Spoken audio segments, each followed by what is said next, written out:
गौरी पूजनाचा सोहळा आज घराघरात मोठ्या उत्साहात साजरा केला जातोय।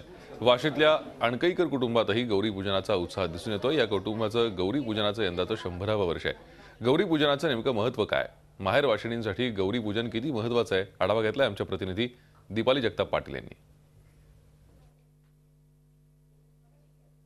आली गौराई अंगणी तिला लिंबो लोण करा। आज घरोघरी गौराईचं आगमन झालेलं आहे आणि गौरी पूजा केली जाते। मुंबई आणि महाराष्ट्रामध्ये विविध पद्धतीने गौरीचं आगमन केलं जातं, तिची पूजा केली जाते।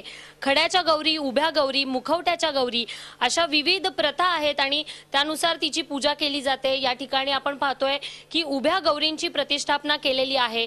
घरी माहेरवाशीण आल्यामुळे तिचं कोड कौतुक केलं जातं। यामध्ये कुठेही कमतरता राहू नये, कमी पडू नये याची पूर्ण काळजी घेतली जाते। आपण या ठिकाणी पाहतोय की नैवेद्य तिच्या पुढे ठेवला जातो, फराळ ठेवला जातो, तिला सजवण्यात येतं। या ठिकाणी आकर्षक पद्धतीने फुलांची आरास केलेली देखील आपल्याला पाहायला मिळते आणि घरात एक वेगळंच वातावरण, आनंदाचं वातावरण असतं आणि माहेरवाशीण घरी येते त्यामुळे तिचं स्वागतही तेवढ्याच मोठ्या पद्धतीने करण्यात येतं। आपल्या सोबत सध्या वाशी येथील अंकईकर कुटुंबातील काही महिला आहेत, तर त्यांच्याशी आपण बोलणार आहोत की काय सांगाल, काय वैशिष्ट्य आहे यंदा तुमच्या गौरीचं आणि कशा पद्धतीने तुम्ही हा सण साजरा करता? यंदा आमचं वैशिष्ट्य म्हणजे सुवर्ण महोत्सवी वर्ष आहे।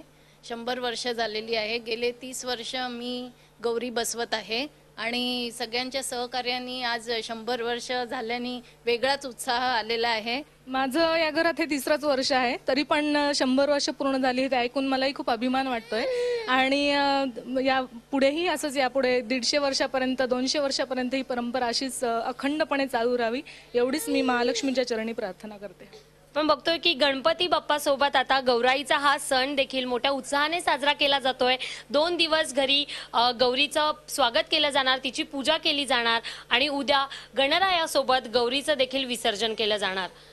व्हिडिओ जर्नलिस्ट उमेश भालेराव सह दीपाली जगताप पाटील, झी मीडिया, मुंबई।